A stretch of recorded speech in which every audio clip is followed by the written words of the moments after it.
अस्सलामुअलैकुम। Welcome to my channel Urdu medium lessons. मेरे नए वीडियोस देखने के लिए उर्दू मीडियम लेसन्स को सब्सक्राइब करें और शेयर लाइक ज़रूर करें और बेल आइकॉन पे क्लिक करें। बच्चों, आज हम उर्दू की दूसरी जमात की किताब से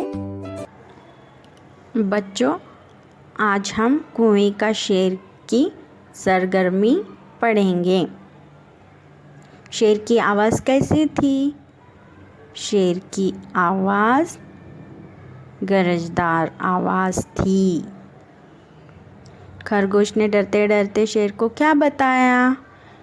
खरगोश ने डरते डरते शेर को बोला, हुजूर, मैं कुएं के शेर के पास जा रहा हूँ।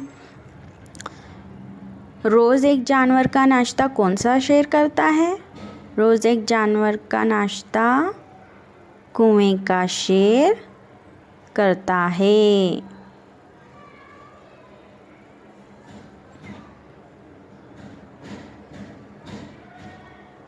खरगोश शेर को कहाँ ले गया?